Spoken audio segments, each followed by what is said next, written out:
नमस्कार, आदाब, सत श्री अकाल। मैं हूं राकेश तारा। अगर बात की जाए तो जिस तरह से लगातार आपको पता है घाटी में किस तरह से सरपंचों पर हमला, और खासकर अगर बात करें तो कुछ सरपंचों ने जो है राजनीति का रास्ता भी छोड़ दिया, क्योंकि अगर बात की जाए तो सरपंच पर हमला वो सरपंच जो कि अपनी लोगों के लिए ग्राउंड पर करते हैं काम दिन रात, और हमेशा जो है यही चाहते हैं कि उनकी पंचायत में हर जो डेवलपमेंट के काम हो। लेकिन आज बड़े दुख से कहना पड़ रहा है कि इस समय हम बात करें तो नौशहरा सेक्टर के डींग कलाल पंचायत में है, और यहाँ के सरपंच रमेश चौधरी जो कि एक दिग्गज सरपंच, हमारी एडमिनिस्ट्रेशन भी जानती है कि उनका काम करने का तरीका, और हर व्यक्ति जानता है कि किस तरह से लोगों के साथ दुख सुख में खड़े हुए। और आज भी अगर ग्राउंड लेवल पर काम देखे जाएं तो मुझे लगता है कि कोई भी इनकी पंचायत में कोताही नहीं बरती जाएगी। जिस तरह से इन्होंने ग्राउंड में काम किए, कहीं ना कहीं यही बातें जो है और लोगों को जो है मन में जो है अटकापन करती हैं। वही कारण हो सकता है कि आज एक दिग्गज सरपंच को जो है कहीं ना कहीं दबाने की कोशिश, उसे डराने की कोशिश, जिस तरह से उनके घर में हमला हुआ, वो चाहते थे कि, मुझे लगता है कि पहले उन्होंने कुछ समय जो है वेट किया होगा कि सरपंच बाहर आए और हम उन पे हमला करें। लेकिन कहीं ना कहीं सरपंच रमेश की बात करें तो जो लोग, वही हमारे कहते हैं, शास्त्र अनुसार भी कहते हैं कि जो एक कदम चलता है भगवान उसके साथ 10 कदम चलते हैं। अगर बात की जाए तो ये बड़ा कार्य जिसने किया उसे जो सलाखों के पीछे जाना चाहिए। लेकिन हम एक और बात आपसे कहना चाहेंगे कि एक जो कि दिग्गज सरपंच, अगर एडमिनिस्ट्रेशन की बात करें, हमारी डिस्ट्रिक्ट की बात करें, तो कोई ऐसे चुनिंदा सरपंच हैं जो कि एडमिनिस्ट्रेशन को हमेशा जो है लोगों की गतिविधियां बताते रहते हैं कि इस पर ये डेवलपमेंट करनी है, ये करनी है। लेकिन बड़े दुख से कहना पड़ रहा है कि ऐसे सरपंचों पर अगर ऐसा हमला होगा तो मुझे लगता है कि 3 टायर सिस्टम कहीं ना कहीं फेलियर होगा। और खासकर अगर बात करें तो ये ढींग कलाल पंचायत सीमावर्ती इलाके से जुड़ती है। और खासकर बात की जाए तो आपने हमारे चैनल के माध्यम से हर अखबार पर देखा होगा, हर न्यूज़ चैनल पर देखा होगा कि रमेश चौधरी कहीं मेडिकल का कैंप लगाते हुए, कहीं लोगों को जो है रिलीफ दिलाते हुए, कहीं स्कूल का मसला उठाते हुए, और हर गतिविधि में इनका अव्वल नंबर आता है। और खासकर ऐसे सरपंच पर एक जानलेवा हमला, ये एक सवालिया निशान, और हम चाहते हैं कि इस पर कार्रवाई होनी चाहिए। अगर ऐसे दिग्गज सरपंच की आवाज़ को दबाने की कोशिश करेंगे लोग, हम ये नहीं कहते कि कोई बाहर से आया होगा या अंदर है, लेकिन ये तो सूत्रों के अनुसार अगर देखा जाए तो कहीं ना कहीं एक अच्छे सरपंच को दबाने की कोशिश इन्होंने, कोई भी पहले जो है राजनीतिक पार्टी नहीं थी इनमें, ये लोगों को साथ लेकर चलते थे। लेकिन कुछ ही दिनों में जो है इन्होंने एक फैसला किया कि जिस तरह से अगर बात करें तो आम आदमी पार्टी जो है वो ज्वाइन कि इन्होंने सोचा कि अगर जिस पार्टी का नाम आम आदमी पार्टी है, शायद मेरे ये जो लोग हैं सीमावर्ती इलाके के, इनको कहीं ना कहीं रिलीफ मिलेगी। और खासकर इन लोगों को साथ लेकर चलूंगा। और इनकी जो सोच थी, दिल्ली की सोच थी कि अगर जिस तरह से अगर वहाँ पर कार्य हो रहे हैं तो अगर हमारा भी कोई योगदान बनता है इस पार्टी में तो हम पार्टी में योगदान करेंगे और लोगों के काम करवाएंगे। हमारे साथ इस समय अगर बात करें तो पहले हम स्थानीय लोगों से बात करेंगे कि रमेश चौधरी पर ये जो हमला हुआ, इस पर क्या कहेंगे? इस पर देखो, हमें ये बहुत दुख की बात है। हमारे सरपंच साहब बहुत अच्छे आदमी हैं, वो काम करने वाले आदमी हैं, लेकिन कोई डराने के या सिर्फ डराने की बात नहीं है। अगर ये बाहर निकल आते तो इनका मर्डर भी हो सकता था, 100% ऐसा पक्का था। जी आप बताइए। ये तो बहुत ही गलत किया गया है। तो हम तो घर ही नहीं थे, लेकिन रात को जितना 2 बजे हादसा हुआ, वो उसके पहले पता नहीं कितना टाइम वो यहाँ पर बैठे होंगे। ये बाहर निकल आते तो पता नहीं क्या हादसा होता। तो 3 बजे फिर उन्होंने पत्थर 2:45 बजे मारा। तो जी आप बताइए। जी आई मतलब बहुत मतलब गलत किया है। वो बच्चे मतलब बड़ी बात है, वो भगवान के तरफ में जो बच्चे बच गए हैं तो इनकी जान मेरी मतलब कि बड़ी मुश्किल से बची है। रात में बैठे रहे थे, उन्होंने उनका कांड करने वास्ते वह तो शरारती है मामला, कोई पता नहीं क्या है। जी आप बताइए। जो भी आदमी आया इतना जी, उन्हें मैंने मर्डर करने ले आया वो क्योंकि नहीं तो राती खीए तो उन्हें जाना बाहर अंदर फिरने वाला बंदा हर बंदे का साथी आ तो लेकिन इस बंदे का साथ देना अज इसका हल होना चाहिए, तुझे सोचना चाहिए कुछ ना कुछ। जी आप बताइए। सर हम तो यही बोलना चाहते हैं, कोई भी आदमी आकर जिन्हें ऐसा कांड किया है वो खतरे से खाली नहीं था। अच्छा हुआ सरपंच साहब अंदर से बाहर नहीं आए, इसलिए थोड़ा को। जी बताइए। सर बहुत ख़तरनाक बात है ये पहला हादसा हुआ इधर हमारे इस गांव में। ऐसा कोई आदमी नहीं था पहले जो कि अभी इन्होंने शरारत की वजह से जो भी किया है उसकी जान लेने हमला करने की तैयारी थी उनकी। जो भी आया ये तो हम भी नहीं कह सकते कौन था क्या था, मगर है कुछ शरारती तत्व था। जी आप बताइए। हम तो यही चाहते हैं कि हमें इसका इंसाफ मिलना चाहिए कि कैसे हुआ। अगर हमें ये प्रूफ नहीं मिलेगा तो हम हो सकता है रोड भी बंद करेंगे। जी ये जो वारदात हुई है ये सरपंच साहब को एक कत्ल करने की साजिश थी, क्योंकि जो पहला पत्थर मारा गया ये 2 बजे की बात है और जो दूसरा बड़ा पत्थर फ्रंट मिरर को लगा है वो 2:45 बजे की बात है। तो हम प्रशासन से यही उम्मीद करते हैं कि वो दूध का दूध और पानी का पानी करेंगे। देखिए किस तरह से लगातार अगर गौवासी की बात करें तो इनके पंचायत के लोगों का यही कहना कि ये बड़ा दर्दनाक हादसा। और अगर बात की जाए तो हमारे साथ कुछ और भी हैं स्थानीय लोग, इनसे जानना चाहेंगे कि ये जो हादसा हुआ क्या कहेंगे। सर जो ये रात का हादसा है इसका जल्द से जल्द कोई भी हल निकलना चाहिए, क्योंकि ये कुछ भी हो सकता है। ये तो अच्छा है कि सरपंच बाहर नहीं निकला, नहीं तो इसको जान का खतरा था। जी आप बताइए। जो भी हादसा हुआ इसका हल निकलना चाहिए जल्द से जल्द। जो भी इसका आदमी है उन्हें ढूंढ निकालना चाहिए पुलिस ने। जी देखिए सर हम तो ये बोलना चाहते हैं, पहले उन्होंने आके गाड़ी तोड़ी है। गाड़ी तोड़ने का उनको यही मकसद था कि वो बाहर निकलेगा। पहले उन्होंने पीछे शीशे को पहले पीछे वाले शीशे को मारा, फिर फ्रंट वाले को, क्योंकि आवाज़ की है शायद गाड़ी को तोड़ेंगे, क्योंकि पहले ट्रक ड्राइवर थे ये, इसलिए क्योंकि गाड़ी के पीछे तो हर आदमी जान देता है क्योंकि गाड़ी देखने आएगा कौन तोड़ रहा है क्या कर रहा है। इन्होंने अच्छा किया जो अपनी जान बचाई, अंदर से बाहर नहीं आए। अगर हो सकता है अभी तो 33 RR का हम तहे दिल से धन्यवाद करते हैं जिन्होंने रात को आके एम्बुश लगा के सभी सर्चिंग की, आदमी नहीं मिले हैं। उन्होंने बहुत हमारे साथ संजोग किया है। जी सर ये तो सामने दिख रहा है ये जानलेवा हमला है, नहीं तो गाड़ी तो बाहर भी कई बार लगी रहती है। अगर गाड़ी को ही नुकसान पहुंचाना था तो बाहर भी कहीं पहुंचा सकते थे। ये तो सीधा जानलेवा हमला था। इनकी ये बहुत ही खुशकिस्मती है कि बाहर नहीं निकले ये, नहीं तो कुछ भी हो सकता था।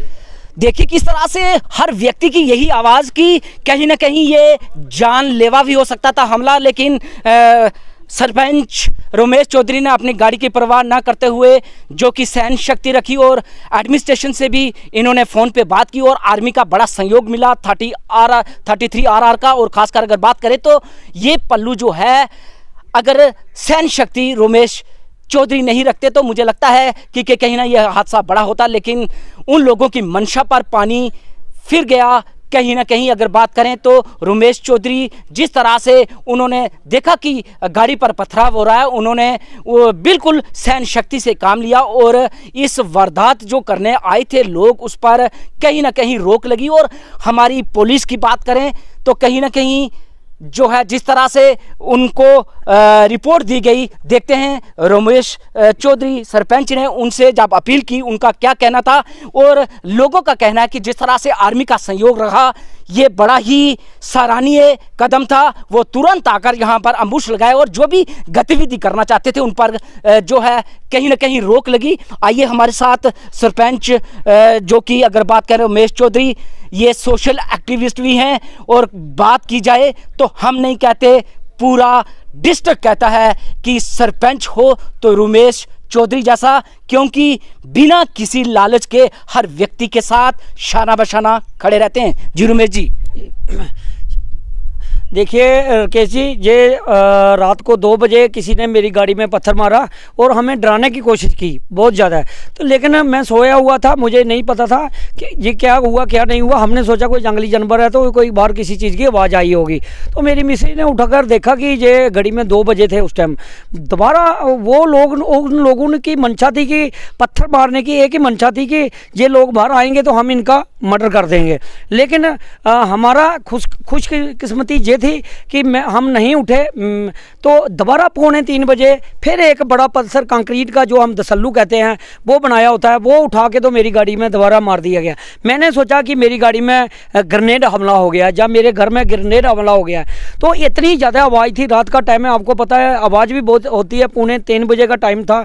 लेकिन फिर मैं कुछ गाँव के लोग थे, मैंने उनको दूर दराज से कहा कि मेरे घर में कुछ हो गया, कोई ग्रेनेड हमला हो गया या क्या हो गया, लेकिन आप भी अकेले नहीं आना, 2-4 आदमियों को लेके आना। फिर मैंने 33 RR में सेना की मदद ली, सेना को मैंने फ़ोन किया, 15 से 20 मिनट में वो मेरे पास पहुंच आए। तो फिर मैं अंदर से बाहर निकला, अगर बाहर निकलता मैं तो ये लोग मेरा मर्डर भी कर सकते थे। इनकी पूरी मंशा से आए हुए थे, क्योंकि ये इनका ये जो डराने का धमकाने का जो ये मुझे एक किस्म का डराया और धमकाया जा रहा था, लेकिन मैं डरने वाला नहीं हूँ। मैं उन लोगों के लिए ये मेरी आवाज़ को बंद किया जा रहा था, मेरी आवाज़ नहीं, ये इन गरीबों की आवाज़ थी, इन सब लोगों की आवाज़ थी जो उसको दबाने की कोशिश कर रहे थे।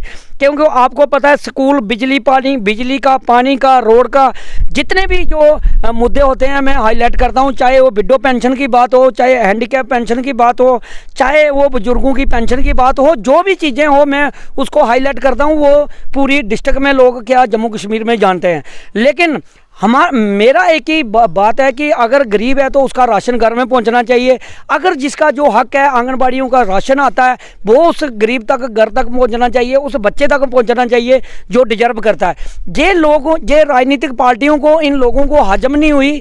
तो अब मेरी कोई पार्टी नहीं थी, आप जानते थे कि जब भी मैंने इलेक्शन लड़ा उस टाइम भी मेरी कोई पार्टी नहीं थी और बाद में भी नहीं पार्टी थी। हमने बीजेपी को ज्वाइन किया था थोड़ा बीच में, क्यों किया था कि हमने सोचा कि शायद ये इंडिया की सबसे बड़ी पार्टी है और हमारे हिंदुस्तान में ये शायद क्या कौन से बड़े बड़े प्रोजेक्ट ला देगी और हमारी आने वाली नस्लों के लिए, हमारे बच्चों के भविष्य को आगे बढ़ाएगी, हमारे स्कूल, बिजली, पानी की जो व्यवस्था है वो करेगी। लेकिन ऐसा कुछ नहीं हुआ। हमने पार्टी को रिजाइन दे दिया, देकर बड़े तरीके से हमने किसी को कुछ नहीं कहा, हम ना ही मैं किसी पार्टी के आज तक मैं आरोप लगाया। उसके बाद अभी कुछ ही दिन हुए, आपको पता है कि आम आदमी पार्टी, मेरा दिल मानता है कि ईमानदारी की पार्टी, ईमानदार पार्टी, और पूरी दुनिया भी कहती है कि दिल्ली के केजरीवाल साहब हैं वो सबसे ईमानदार और ईमानदार सरकार है। हमने उसका, हर एक आदमी का अपना अपने गांव के लिए, तरक्की कराने के लिए हर चीज़ का सोच अलग होती है। हमने वही सोचते हुए मैंने आम आदमी पार्टी का दामन पकड़ा और मैं छपाई बन के आम आदमी पार्टी का, अभी हमने शुरुआत ही की थी नौशहरा में, तो मुझे धमकियां आने लगी घर में। अभी ये मर्डर के ये आपके सामने ये है कि ये अब कोई गरीबों की आवाज़ उठाएगा या किसी पार्टी का, हाँ दूसरी पार्टियों के झंडे उठा के हम घूमते रहेंगे, झूठे नारे लगाते रहेंगे, वो लोग खुश हैं। लेकिन फिर भी मैं ये पॉलिटिकल पार्टियों का हाथ हो सकता है, ये किसी की साजिश हो सकती है, क्योंकि ये किसी का, मेरा एक ही मकसद है कि इसका दूध और दूध, पानी का पानी होना चाहिए। जो भी मसला है, जिसने भी जो भी शरारती तत्व है, जिसने भी ये ऐसा किया है, क्योंकि ज़रूरी नहीं है कि मैं किसी पार्टी को टारगेट करूं, कोई और भी हो सकता है, वो उसका मैं नहीं क्लियर कर सकता। लेकिन जो पुलिस प्रशासन है, हमारे SSP मैडम है, जम्मू कश्मीर पुलिस है, जो दिन रात मुस्तैद रहती है और हमारे लोगों के लिए काम करती है। लेकिन जो DSP नौशहरा है, ASP नौशहरा, SHO नौशहरा से मैं अपील करता हूं कि भाई साहब, SHO नौशहरा से मेरी नाराजगी भी है एक, कि उन्होंने कहा कि आप दरखास्त दें, आप एप्लीकेशन दें। मैंने बोला सर, रात को 2:30 बजे इतने जम्मू कश्मीर में मर्डर हुए हैं और खासकर रजौरी पुंछ में, हमारे डिस्ट्रिक्ट रजौरी में कितने मर्डर हो गए हैं। अब क्या वो लोग एप्लीकेशन देके अपना मर्डर करवाएंगे? या अगर मैं मर्डर होते होते मैं बच गया हूं तो पहले मैं आपके पास एप्लीकेशन लेके आऊं? मैं हाथ जोड़ता हूं ऐसे ऑफिसरों से, क्योंकि आप बहुत अच्छे ऑनेस्ट ऑफिसर थे, आपकी हम कदर करते थे, कंधे से कंधा मिला के चलते थे। लेकिन आपसे ये उम्मीद नहीं थी कि आपने मेरी सहायता करने के बजाय आप मेरे एप्लीकेशन तो बाद में भी जा सकती थी, लेकिन पहले मेरी जान को बचाया जा सकता था। मेरी बच्ची है, छोटी गुड़िया 6 साल की है और मेरी वाइफ है, हम 3 ही लोग घर में हैं, तो तीनों घर में थे, हमारे तीनों का मर्डर हो सकता था। SHO साहब का, पुलिस प्रशासन का यही फर्ज बनता था कि पहले मौके को जाके देखना, गाड़ी भेजते, कोई अपनी पुलिस प्रशासन के पास किसी चीज़ की कमी नहीं, वो आगे इधर आके देख सकते थे, मेरी हिफाजत कर सकते थे। मुझे जहाँ से कोई बंदी बना के कहीं ले जाता, मेरा मर्डर करके चला जाता, क्या वो एप्लीकेशन पहले दरख्वास्त लेंगे? ये क्या दरख्वास्त, जो मेरा मर्डर करने आए थे वो क्या इनको दरख्वास्त दे के आए थे कि आप वहाँ नहीं आना, तो हम वहाँ जा रहे हैं और रमेश चौधरी का मर्डर करेंगे? मुझे इनकी मंशा में भी शक हो रहा है, क्योंकि अगर इतने बड़े ऑफिसर आला अदाकारी जिनकी नौशहरा में हम इनकी इज्जत करते हैं, और पूरा प्रशासन, पूरा जम्मू कश्मीर, पूरा नौशहरा सुंदरबनी इनकी इज्जत करता है, क्योंकि ये काम कर रही थी नौशहरा पुलिस। लेकिन आज मेरे मन में ऐसा हुआ कि हम इनके साथ कंधे से कंधा मिला के चलते हैं। इन्होंने क्या दरख्वास्त ली थी जो मर्डर करने आए थे? क्या मेरे से पहले दरख्वास्त लेनी थी या मेरा मर्डर होने के बाद दरख्वास्त लेनी थी? इनका काम था इनको इस सिस्टम को बचाना। हम सल्यूट करते हैं ये बॉर्डर के लोगों को। ये शेर दौल है जो दिल्ली में बैठ के कहते हैं ना कि शेर रहते हैं बॉर्डर में, तो हमारे लोगों को सूखा शेर बनाते हैं और झूठे दावे करते हैं।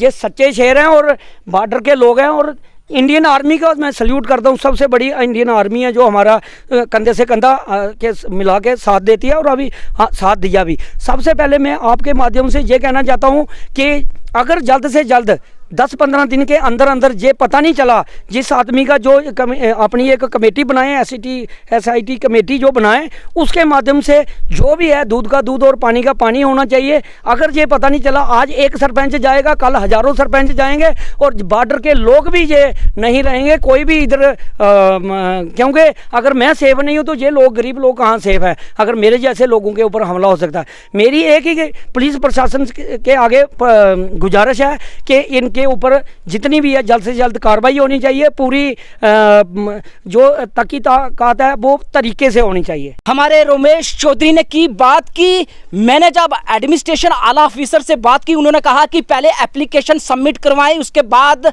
हम आएंगे। क्या एक सरपंच एक रुतबा नहीं रखता? वो अपने घर के लिए अगर कुछ एडमिनिस्ट्रेशन से मांग रहा है कि मुझे कहीं ना कहीं जो है जिस तरह से हमला हुआ इस पर कार्रवाई हो, ये बड़ी तो दुख भरी बात। एक सरपंच को कहा जाता है कि आप अपनी एप्लीकेशन सबमिट करवाएं। क्या अगर सरपंच जीते हुए सरपंच हैं, वो लोगों की आवाज़ जो है आगे पहुंचाने में हर वक्त जो है सक्षम रहते हैं, तो क्या आज जब उनके जान पर आ पड़ी तो उन्होंने जब एडमिनिस्ट्रेशन से जो कि कहा कि मुझे कहीं ना कहीं इस तरह से अटैक जो किया गया है, मेरे पर जानलेवा अटैक किया गया है, इस पर कार्रवाई की जाए, तो उन्होंने कहा पहले एप्लीकेशन सबमिट करो। तो कहीं ना कहीं अगर सरपंचों के साथ ऐसा होगा, मुझे लगता है तो मुझे लगता है कि सरपंच लोगों की आवाज जो बनती है उस पर आज कहीं ना कहीं लोगों ने उसकी आवाज बंद करने की कोशिश की। लेकिन हमारा विभाग मांगता है एप्लीकेशन होगी तो जायजा किया जाएगा, उसका मुआयना किया जाएगा कि किस तरह से हुआ हमला। जेके न्यूज ब्रेक इसको हमेशा हाईलाइट करता रहेगा जब तक इस सरपंच को जो है पुरजोर जो है इनका इंसाफ नहीं मिलता। हमारे साथ VDC मेंबर अगर बात करें तो इनका भी बड़ा अहम रोल पब्लिक के बीच। आइए सुनते हैं इनकी बात। पहले तो केशी मैं आपका धन्यवाद करना चाहती हूँ। तो जैसे ही मुझे पता चला और ख़ुद मैं मौके पे आई हूँ, मैंने जहाँ देखा और रात को जैसे मैं सरपंच साहब से बात की और सरपंच साहब ने मुझे बताया मैडम जी ऐसे ऐसे रात को मेरे पर हमला हुआ है, और मैं इस जो मामले की जो इन पर हमला हुआ इसकी मैं कड़ी निंदा करना चाहती हूँ। क्योंकि देखो जो कोई शरारती तत्व हैं इनकी आवाज़ जो बंद करना चाहते हैं, क्योंकि हमारे जो सरपंच साहब हैं बहुत ही अच्छा कार्य करते हैं। आपने देखा होगा कि हर काम में जो आगे बढ़ते हैं। ये जो बता रहे हैं अपनी आवाज़ जो इन्होंने बोली है कि जो पॉलिटिकल प्रेशर, मैं नहीं बोल सकती कि पॉलिटिकल वाले हैं ऐसे हैं जो भी हैं। मैं रजौरी जो हमारी मैडम है पुलिस डिपार्टमेंट से मेरी यही गुजारिश है, SSP मैडम और ASP नौशहरा, DSP नौशहरा जो हमारे हैं SHO साहब, मैं उनसे ये गुजारिश करना चाहती हूँ जल्द से जल्द जो भी इस मामले के बीच हैं उनको सज़ा दी जाए और इसकी जल्दी से छानबीन की जाए। क्योंकि एक जे सरपंच साहब नहीं है, हमारे मेरी 9 पंचायतें और भी हैं, सभी सरपंच के अंदर में यही डर बैठ गया कि आज एक के साथ हुआ है कल हमारे साथ भी होगा जैसा। और जो पब्लिक है जो सहमी हुई है, जो पब्लिक बोल रही है कि हमें इंसाफ चाहिए। मेरी एडमिनिस्ट्रेशन से यही अपील है जल्द से जल्द इस मामले की जाँच की जाए, जो दोषी है उसको सज़ा दी जाए। अगर बात की जाए तो जिस तरह से एक सरपंच पर हमला होना, खासकर रोमेश चौधरी जैसे सरपंच, आपसे जानना चाहेंगे कि इनका ग्राउंड पे कैसा काम है और किस तरह से पब्लिक डीलिंग है इनकी। सर बहुत अच्छा काम है। आप क्या पूरी पब्लिक देखती है कि हर कार्य में जो आगे रहते हैं। कहीं जाने की बात हो, जम्मू जाना हो, कहीं भी जाना हो, ये आगे रहेंगे। कोई भी चीज़ लानी हो जब पहले बोलते हैं कि मैडम जी पहले मैं खुद जाऊँगा, अगर आपकी ज़रूरत हो तो मैं कॉल भी करूँगा। और जहाँ तक मेरा साथ है मैम इनका साथ देती हूँ, क्योंकि ये अच्छा है, उनके अंदर एक काम करने का जज्बा है और आम जो पब्लिक की गरीब लोगों की आवाज़ बने हुए हैं। इसीलिए मैं बोलती हूँ कि इनकी आवाज़ बंद करने की कोशिश की जा रही है और हम इनके साथ हैं, जहाँ तक भी होगा हम इनके साथ हैं। और पूरी पब्लिक आपने देखा है कि इनकी आवाज़ भी देखी है, पूरी पब्लिक इनके साथ है, हम भी इनके साथ हैं। और एडमिनिस्ट्रेशन से हम यही अपील करना चाहते हैं कि इस मामले की जल्दी से जल्दी जाँच की जाए। अगर नहीं ये मुद्दा सुलझेगा तो ये पब्लिक है जो रोड पे भी जाएगी, तो मजबूर हमें भी इनके साथ जाना पड़ेगा। जिस तरह से अगर वीडीसी मेंबर है तो एक सरपंच पर हमला होना, कहीं ना कहीं आपके जितने 9 सरपंच हैं, कहीं ना कहीं उनके मन में भी डर बैठ गया कि एक सरपंच के कारण हमला होना, और कहीं ना कहीं वो जो ग्राउंड पे डेवलपमेंट पे काम को लेकर चल रहे थे, कहीं ना कहीं उनके मन में आशंका। सारे देखा जाए तो सभी के अंदर एक डर जब बैठ गया कि हम आगे बोलेंगे, सच का साथ देंगे तो हमारा भी यही हाल होगा। तो आने वाले दिनों में जैसे आप बोल रहे हो कोई 3 टायर सिस्टम है, ये तो बिल्कुल मुझे नहीं लग रहा कि कोई सरपंची पंची का इलेक्शन भी लड़ेगा। देखिए किस तरह से लगातार अगर बात की जाए तो कहीं ना कहीं एक दहशत का माहौल बनाने की कोशिश सीमावर्ती इलाके सरपंच रमेश चौधरी के घर कि अगर ऐसा हादसा करेंगे तो कहीं ना कहीं और लोग भी जो बोलने वाले लोग हैं उनकी जो है कहीं ना कहीं आवाज़ धीमी होगी। लेकिन कहते हैं कि जिस तरह से रमेश चौधरी ने कहा कि दिल्ली में बड़ी बड़ी बातें होती हैं कि सीमावर्ती के इलाके के लोग जो है शेर दिल हैं, लेकिन दूर से बातें करना अच्छी बात नहीं होती। ग्राउंड पर देखें अभी भी शेर दिल आदमी सीमावर्ती इलाके में बसते हैं और वो एक जज्बा रखते हैं देश के प्रति और काम के प्रति। हम चाहते हैं कि इस पर कार्रवाई हो और रमेश चौधरी सरपंच को मिले इंसाफ।